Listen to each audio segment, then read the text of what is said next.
இந்த வாரத்தில் மிக முக்கியமான நிகழ்வுகள் நடைபெற்றுள்ளன.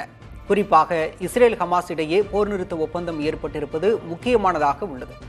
இஸ்ரோ விண்வெளியில் நிகழ்த்தியுள்ள அடுத்த சாதனையும் விண்வெளி பரிசோதனைகளில் குறிப்பிடத்தகுந்ததாக இருக்கிறது. இவற்றை இன்றைய ஆவணம் பகுதியில் விரிவாக பார்க்கவிருக்கின்றோம். போரை நிறுத்த பேச்சுவார்த்தை ஒன்றே வழி என்று இந்தியா உள்ளிட்ட நாடுகள் தொடர்ந்து வலியுறுத்தி வரும் வேளையில் மத்திய கிழக்கிலிருந்து நம்பிக்கையூட்டும் செய்திகள் வருகின்றன. 15 மாதங்களாக நீடித்துக் கொண்டிருக்கும் போரை நிறுத்துவதற்கான ஒப்பந்தம் வரும் 19ஆம் தேதி முதல் அமலுக்கு வருகிறது என்பதுதான் அந்த செய்தி. இஸ்ரேல் ஹமாஸ் இடையே போர் நிறுத்த ஒப்பந்தம் ஏற்பட்டிருக்கிறது. இது பற்றி ஆவணங்கள் பகுதியில் தற்போது பார்க்கலாம்.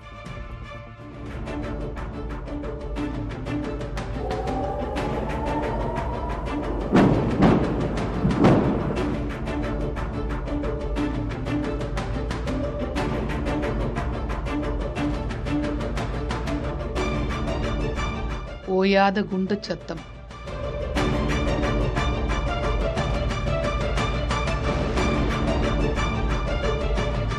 இடைவிடாத தாக்குதல். இடிபாடுகளுக்கு மத்தியில் வாழ்ந்து கொண்டிருக்கும் காசா வாழ் பாலஸ்தீனர்கள் இனி கொஞ்சம் சுதந்திர காற்றை சுவாசிக்கக்கூடிய வாய்ப்பு உருவாகியிருக்கிறது.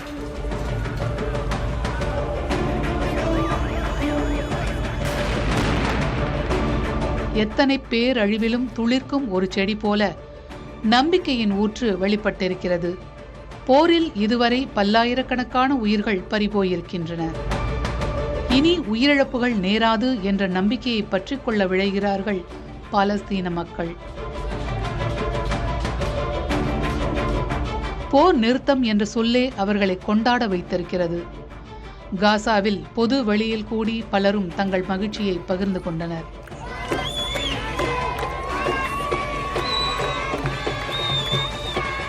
போர் நிறுத்தம் ஏற்பட பெரும் பாடுபட்ட கத்தார், எகிப்து மற்றும் அமெரிக்க நாடுகளின் தலைவர்கள் போர் நிறுத்த ஒப்பந்தத்துக்கு இஸ்ரேல் மற்றும் ஹமாஸ் ஒப்புதல் அளித்துள்ளதாக கடந்த 15ஆம் தேதி அறிவித்தனர்.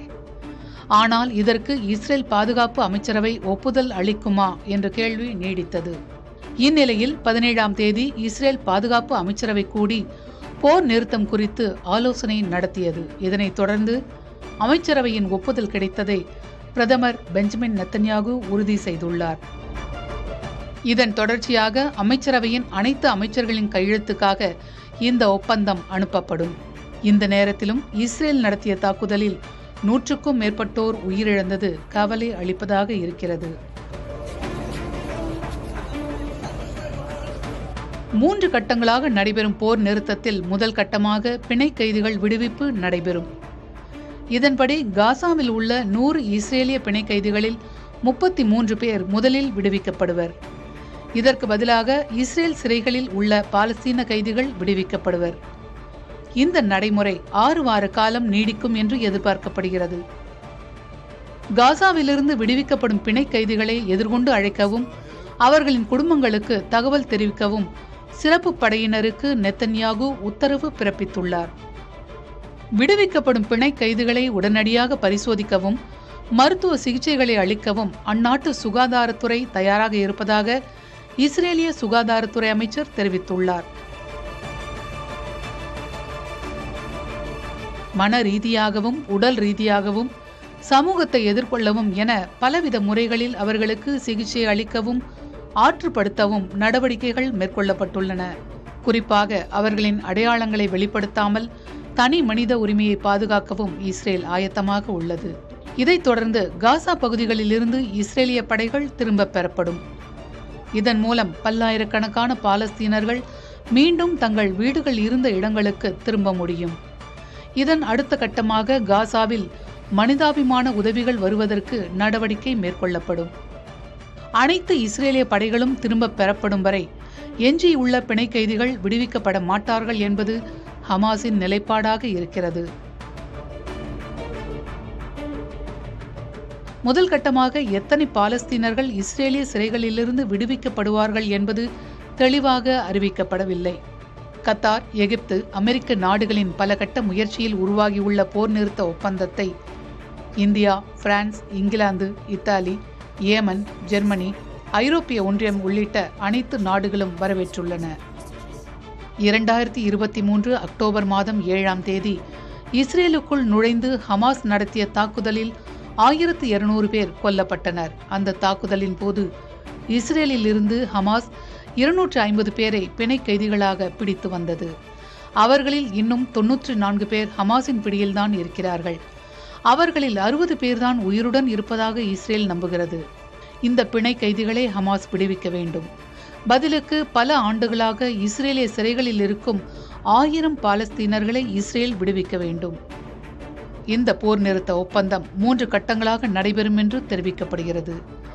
கத்தார் பிரதமர் ஷேக் முகமது பின் அப்துல் ரஹ்மான் அல் தனி ஜனவரி 19ஆம் தேதி முதல் இந்த போர் நிறுத்த ஒப்பந்தம் அமலுக்கு வரும் என்று தெரிவித்திருக்கிறார். இதனை இஸ்ரேலும் ஒப்புக்கொண்டுள்ளது. போர் நிறுத்தத்திற்கு கத்தார் பெரும்பாடுபட்ட நிலையில் அமெரிக்காவின் மத்தியஸ்தமும் குறிப்பாக அதிபராக பதவியேற்க உள்ள டொனால்ட் ட்ரம்பின் மிரட்டலும் பலன் தந்திருக்கிறது என்றே சொல்ல வேண்டும். முதல் கட்டமாக முதல் 6 வாரங்களுக்கு முழுமையான போர் நிறுத்தம் அமல்படுத்தப்பட வேண்டும் என்று ஒப்புக்கொள்ளப்பட்டிருப்பதாக அமெரிக்க அதிபர் ஜோ பைடன் கூறியுள்ளார். காசாவில் உள்ள பிணை கைதிகளும் இஸ்ரேலில் உள்ள பாலஸ்தீனர்களும் படிப்படியாக விடுவிக்கப்படுவார்கள். இந்த சமயத்தில் ஒப்பந்தப்படி காசாவிலிருந்து இஸ்ரேலிய துருப்புகள் திரும்ப பெறப்படும் என்று பைடன் கூறியுள்ளார்.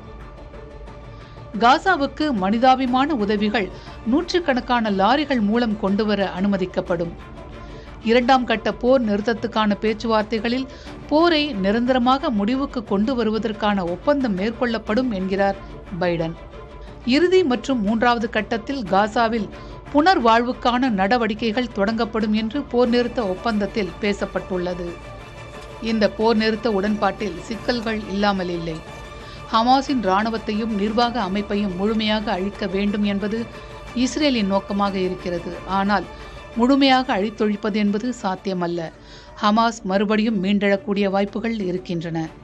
ஹமாஸ் கோரியபடி அனைத்து பாலஸ்தீன சிறை கைதிகளையும் இஸ்ரேல் விடுவிக்குமா என்பதும் கேள்விக்குரியே.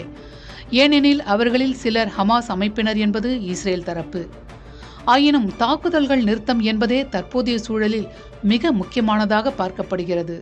மூலமா எதிர்காலத்துல உடன்படிக்கை அமைதி ஏற்படுமானா எந்த ஒரு சண்டைனாலும் அந்த சண்டையோட வழுக்கள் அவ்வளவு சீக்கிரமா ஆறாது இல்லையா? அது மாதிரி தான் இந்த சண்டையோட புதிய கோபங்கள், புதிய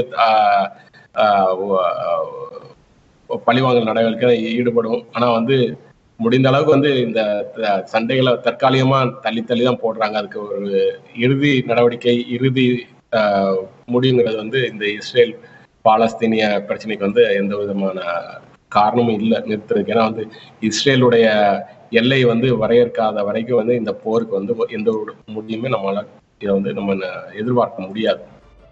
மக்கள் அதிகமாக வாழும் காசாவின் பகுதிகளிலிருந்து விலகி கிழக்கு திசையில் இஸ்ரேல் படைகள் நகரும்.